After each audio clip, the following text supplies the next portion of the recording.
আসসালামু আলাইকুম ওয়া রাহমাতুল্লাহি ওয়া বারাকাতুহু। বিশুদ্ধ কোরআন তেলাওয়াতের প্রশিক্ষণের নতুন আরেকটি ক্লাসে আপনাদেরকে স্বাগতম। ধারাবাহিকভাবে আমরা কোরআনুল কারীমের বিশুদ্ধ তেলাওয়াতের প্রশিক্ষণ বা ক্লাস আপনাদেরকে উপহার দিয়ে যাচ্ছি।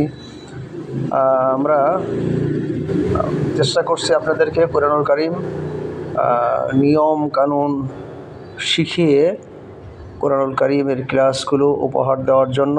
আমাদের জন্য দোয়া করবেন, আল্লাহ পাক যেন আমাদের এই খেদমতকে কবুল করে নেন এবং আপনারাও সকলেই নতুন যে ভাইয়েরা আছেন চ্যানেলটি সাবস্ক্রাইব করে রাখবেন এবং সকলেই লাইক কমেন্ট শেয়ার করবেন। আপনার একটি লাইক কমেন্ট এবং কিংবা শেয়ারের মাধ্যমে অসংখ্য লোকের কাছে আমাদের এই ক্লাসটা পৌঁছে যাবে। তারাও আপনাদের মতো কোরআনুল কারীম বিশুদ্ধ তেলাওয়াত শিখতে পারবে। আল্লাহ তাআলা আমাদের সকলকে তৌফিক দান করুন, আমিন। আসুন আমরা আমাদের মূল ক্লাসে চলে যাচ্ছি। আমরা সূরা ইয়াসিনের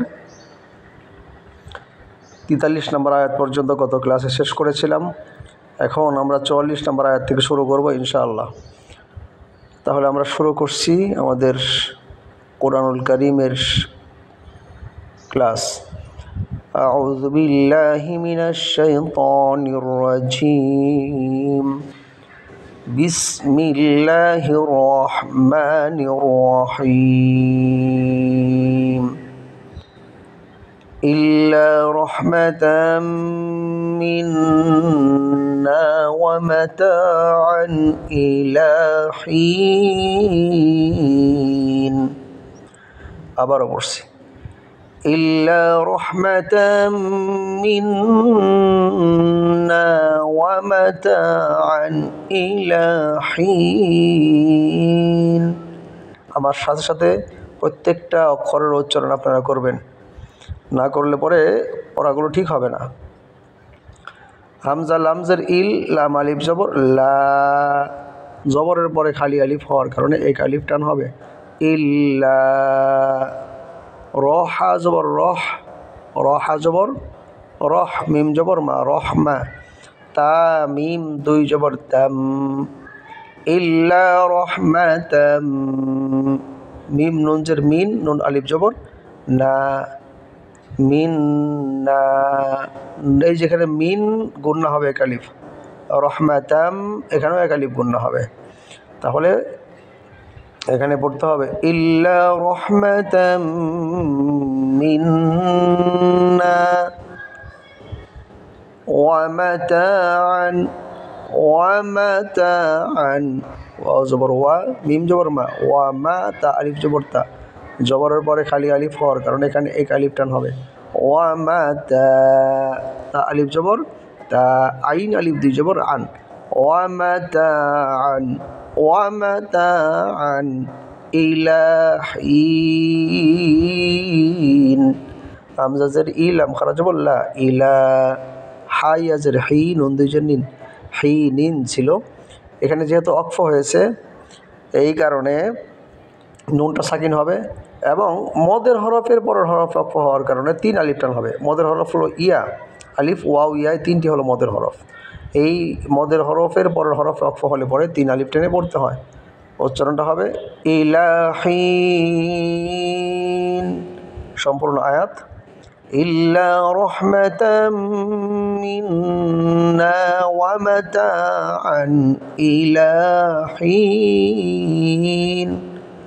আবারও পড়ছি, আমার সাথে পড়েন, ইল্লা রহমাতাম মিন্না ওয়া মাতাআন ইলা হিন। এরপর আয়াত দেখেন, وَإِذَا قِيلَ لَهُمُ اتَّقُوا مَا بَيْنَ أَيْدِيكُمْ। আবার পড়ছি, وَإِذَا قِيلَ لَهُمُ اتَّقُوا مَا بَيْنَ أَيْدِيكُمْ। ওয়া জবর ওয়া, হামজা জের ই, ওয়া ই, জাল আলিফ জবর জা, ওয়া ইজা, ওয়া ইদা, ওয়া ইদা কিলা। কফিয়া জের কি, লাম জবর লা, কি এক আলিফ টান হবে। জেরের পরে জজমলা ইয়া আসছে, কিলা। কফিয়া জের কি, লাম জবর লা, কিলা। وإذا قيل লাহুমুত্তাকু, লাম জবর লা, হা পেশ হু, লাহু, মিম গিয়ে তাকে ধরছে কারণ তার উপরে তাসদিদ। লাহুমুত, তা জবর তা, লাহুমুত্তা, কফ ওয়াও পেশ কু, কুটা একালিফ টান হবে পেশের পরে জজমওয়ালা ওয়াও হওয়ার কারণে।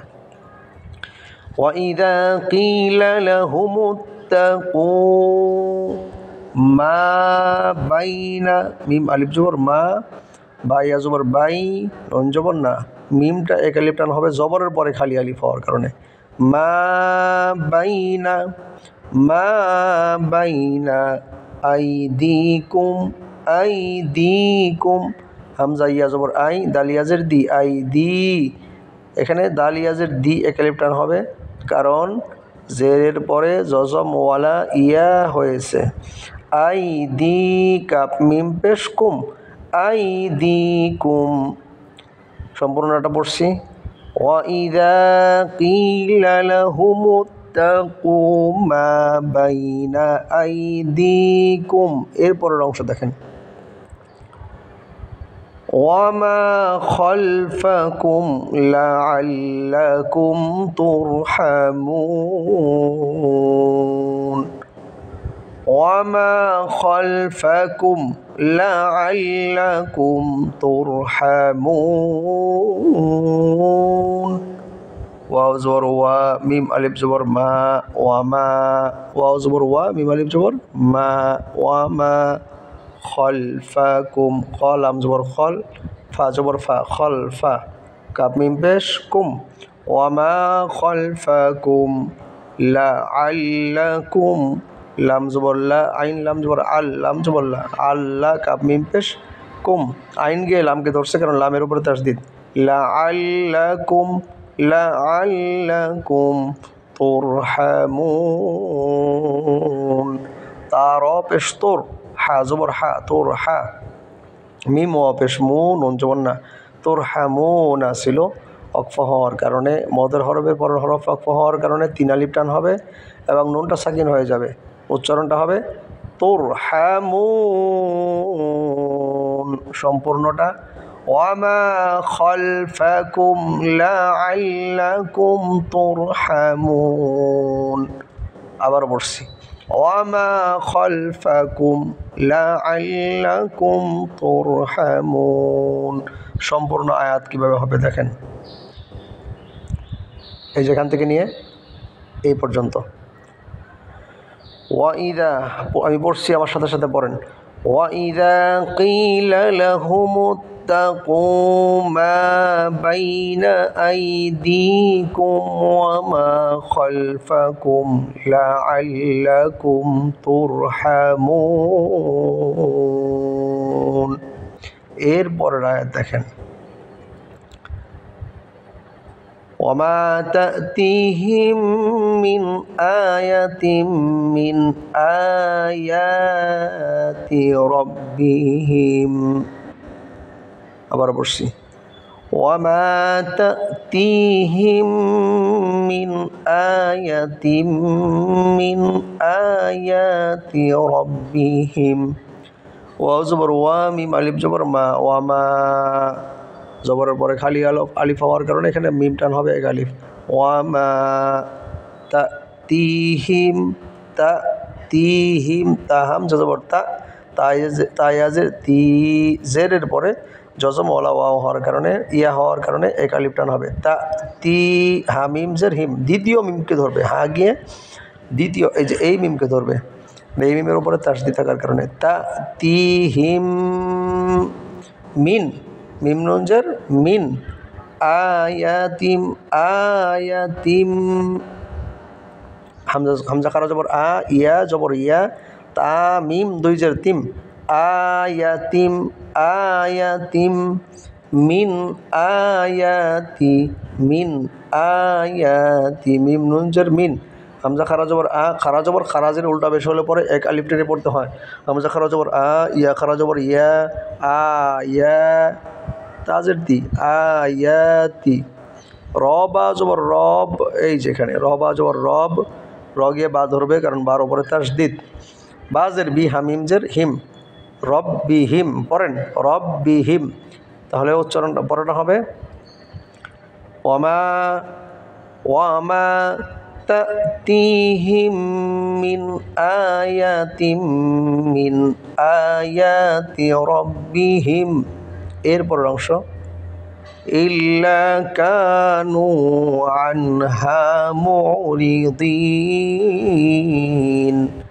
ইল্লা কানু আনহা মুরিদিন।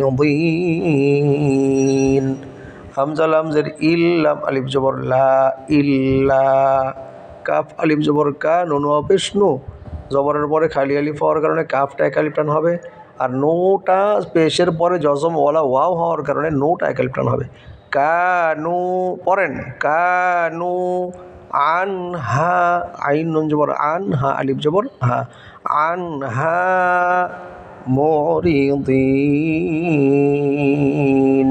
ইমাইন পেশ মো, রাজের রি, মো অরি, দাঁত ইয়াজের দি, নুন জবর না, দিনা। এখানে অকফা হওয়ার কারণে নুন সাকিন হবে, আর যেহেতু মদের হরফের পরের হরফ অকফা হয়েছে এখানে 3 আলিফ টান হবে। মুরিদিন সম্পূর্ণটা কিভাবে হবে? ইল্লা কানু আনহা মুরিদিন। আয়াতের শুরু থেকে এই যেখানে, এখান থেকে নিয়ে এই যে এই পর্যন্ত ধরেন আমার সাথে, ওয়ামা তা'তিহিম মিন আয়াতিম মিন আয়াতি রাব্বিহিম ইল্লা কানু আনহা মুরিদিন। আলহামদুলিল্লাহ, আমরা আমাদের আজকের এই ক্লাসে শেষ করলাম হলো সূরা ইয়াসিনের 46 নম্বর আয়াত পর্যন্ত। পরবর্তী ক্লাসে আমরা 47 নম্বর আয়াত থেকে শুরু করবো ইনশাআল্লাহ। প্রতিনিয়তই আমাদের ক্লাসে, প্রত্যেকটি ক্লাসে অংশগ্রহণ করবেন। আল্লাহ তাআলা আমাদের সকলকে বিশুদ্ধ কোরআন তেলাওয়াত শেখার জন্য তৌফিক দান করুন, আমিন। আসসালামু আলাইকুম ওয়া রাহমাতুল্লাহি ওয়া বারাকাতুহু।